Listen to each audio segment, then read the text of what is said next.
Great job on clearing the special stage. It's now time for us to move on to Act 2 of our Sonic Xtreme adventure. So let's start by talking about the second Sonic Xtreme, now with added E. You see, there's actually a second Sonic game under the same name that was created around 2004-2005 for the Xbox.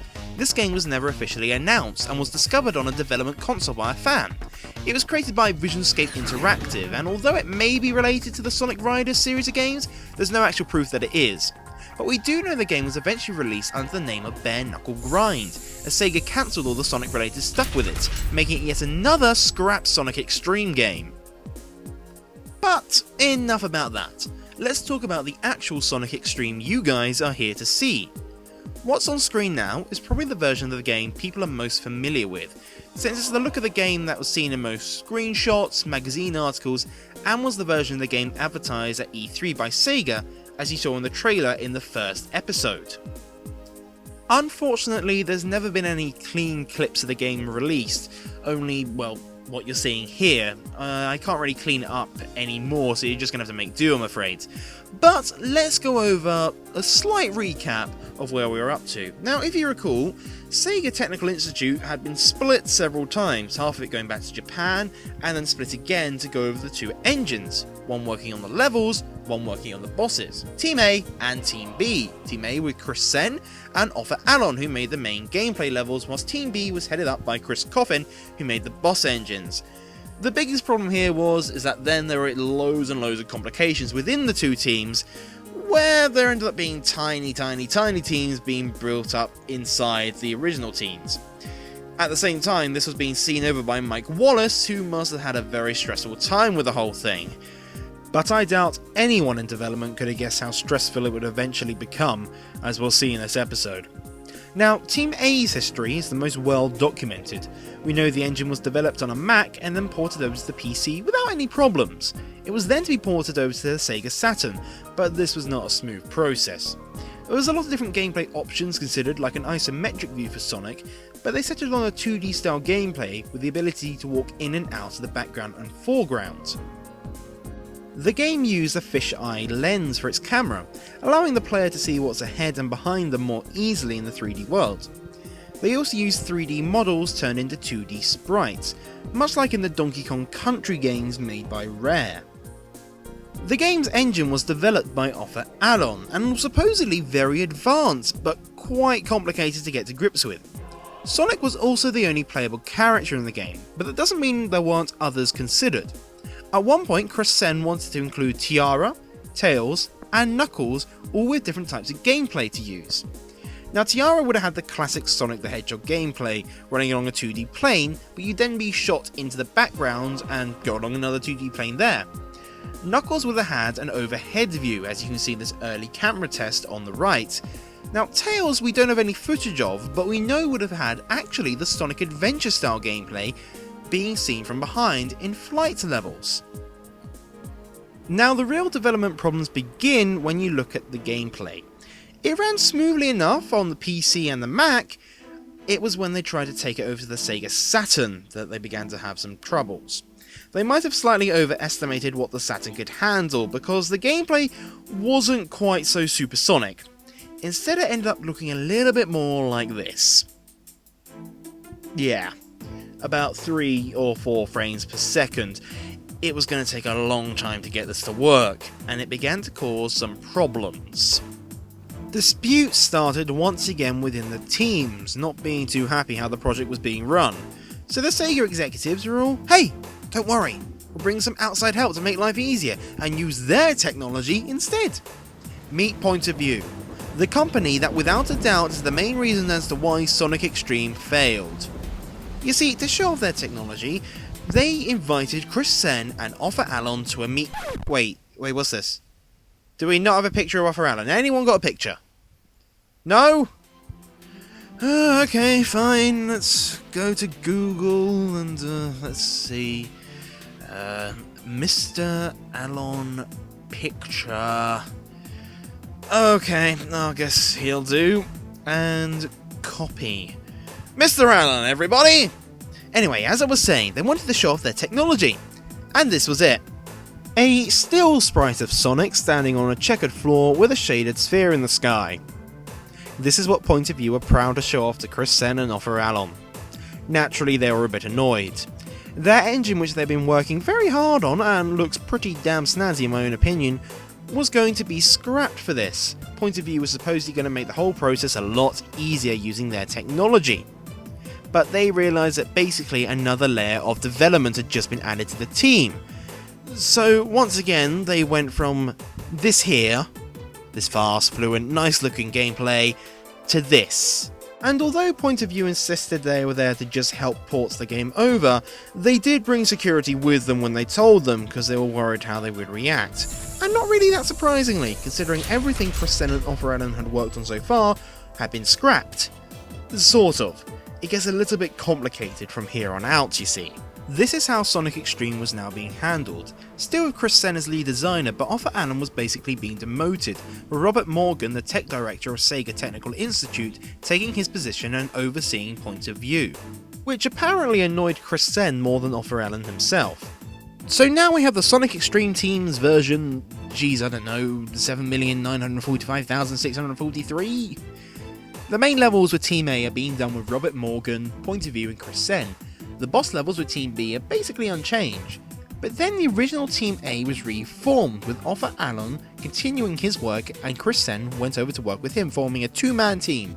Meanwhile, Mike Wallace was looking over all three teams and seeing how it was going. Well, at least things couldn't get any more complicated, right? Right? Fast forward to March 1996, and Heiyo Nakayama, the then president of Sega, flew over to see a demonstration of the project. Now, Team C had actually got pretty far with it, managing to get it working smoothly on the Saturn, and working quite literally until the last second to get it ready for the presentation, even through illness on Chris Sen's part. With no time left, they dashed over to the meeting, only to find the president angrily walking back the other way. Confused, they went to find out what had happened. Turned out, Team A and Point of View had already had the presentation, and failed magnificently. They had tried to port an older version of the engine, and found it just as hard to do as when Offer had in the past, with only a few frames per second. Angry at what the president saw, he pointed at Team B's boss engine, and demanded the entire game be made like that, as it was working smoothly. By the time Team C arrived, it was already too late, and although they tried to tell them they had a better version of the engine, the president had already left the building, meaning poor Offer Allen and Chris Sen, along with Point of View, were out of the project for good, with all their hard work scrapped. With development now just up to Team B, it was codenamed Project Condor. Now before this point, Team B's efforts in the games are pretty much shrouded in mystery, aside from these few screenshots, but we do know a lot more about them from this point onwards. Specifically, that Sega now expected them to have the game finished by Christmas to go up against Mario 64 and Crash Bandicoot, meaning suddenly a lot more pressure was placed on the team. Mike Wallace was still overseeing things, but Chris Coffin was now the lead designer. There's conflicting reports on what happens next, but both versions involve the Nights into Dreams engine.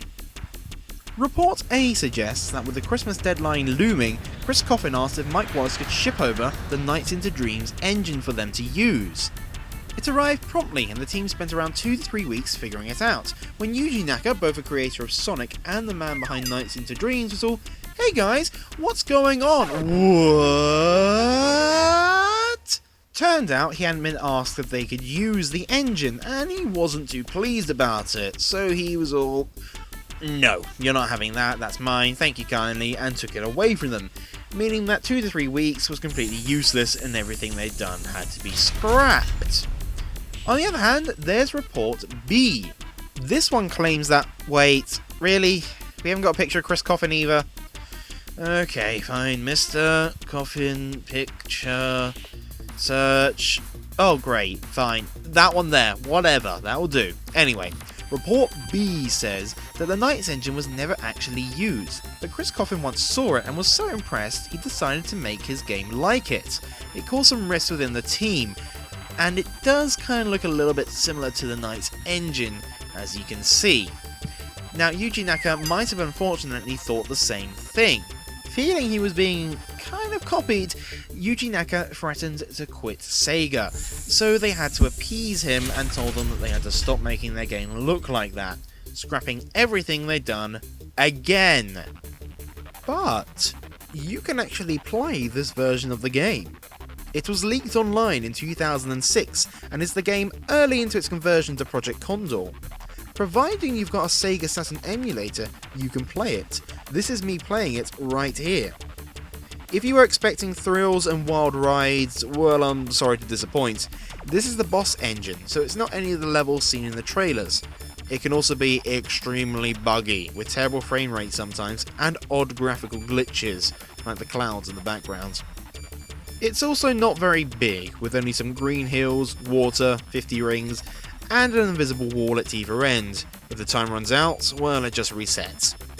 But there are some odd features to it, like some non-interactive flickies and these odd gems which launch you up or forward. And if you strip away the layers of the game, you can find some weird leftovers. So poor old Project CONDOR was back to square one, like so many times in the past. With only a few 3D assets left, Chris Coffin took to working day in and day out to get the project finished in time, actually even sleeping inside the office. And the game now resembled this, a lot more 3D than its past incarnations, and you can definitely see the resemblance to the playable version I just showed you. But, due to working so hard on the project, Chris Coffin unfortunately developed pneumonia in August, and his doctors basically told him, no, you've got to stop. Otherwise, Chris Coffin, well, he'll be in a coffin in a few months. Even with the assisted help of Sonic designer veteran Hirokazu Yasuhara, Chris Coffin had little choice but to lead the project, with Mike Wallace having to tell everyone that the project would not be finished in time for Christmas, scrapping the game for good. There was quite the aftermath because of this. Without Sonic Xtreme ready for Christmas that year, Sega decided to take the Mega Drive game, Sonic 3D Blast, and hastily port it to the Saturn, ready in time for Christmas. It was pretty much the same, only with some updated graphics and a 3D special stage, and some different music. The TV special made to promote the game was renamed from an Extremely Sonic Christmas to Sonic Christmas Blast, and Knights went on to become the top-selling Saturn game of that year. Which is kind of ironic, considering how eventually Sonic's first 3D appearance would be in the Christmas version of Nights into Dreams. But I guess the true question is, could Sonic Xtreme have saved the Sega Saturn? Personally, I think no. A lot of factors went into the downfall of the Sega Saturn, even the launch itself, where Sega decided to surprise everyone at E3 by announcing it would go on sale immediately, but only had 6 games for it, and released it only in a select stores, making various other shops angry who refused to sell it at all. Not to mention Sony dropped their price in response to the announcement for the PlayStation 1. At the same time though, Sonic had a huge effect on the Mega Drive sales, so who knows what could have been. A main series Sonic game was never released for the Saturn, with Sega already seeing how the console was dying and hurriedly slapping together Sonic World and Sonic Jam from what Xtreme had taught them, Sonic R being the only full 3D game for the system. As for the game's makers, very few have come forward to talk about it, but Chris Sen on the other hand has been the source of knowledge for most of what we know about the game. He and Offa Alon did even try to get the game released on the PC after Project CONDOR, but Sega turned them down. Years later he founded the Sonic Xtreme Compendium, documenting and providing many images about the game. He did at one point even attempt to resurrect it one last time with his fan game Project S, but it met the same fate of cancellation in 2010. He also runs Sentiment.com and its forums, where you can discuss Sonic Xtreme with others, and if you're lucky, you might even pop in to say hi sometimes. And there you have it, the history of Sonic Xtreme, the Hedgehog game that never was. I hope you enjoyed this video, and if so, please give it a thumbs up, comment, or maybe even subscribe, as it helps a lot, and these videos take a lot of hard work, time and research to make. As for what's next, well, that's up to you guys. I've got some future episodes planned, but if you've got a suggestion, feel free to tell me. But if you want to get some cool facts on games while you wait, well, go and check out Memory Card, where I give a ton of facts, trivia, theories, and development secrets on various game series. But of course, I'm not the only one who worked hard. All the stuff you've seen were made by various developers and designers on different Sonic Xtreme projects. So let's end it off by giving some credit to all the people who worked hard on Sonic Xtreme. See you guys next time.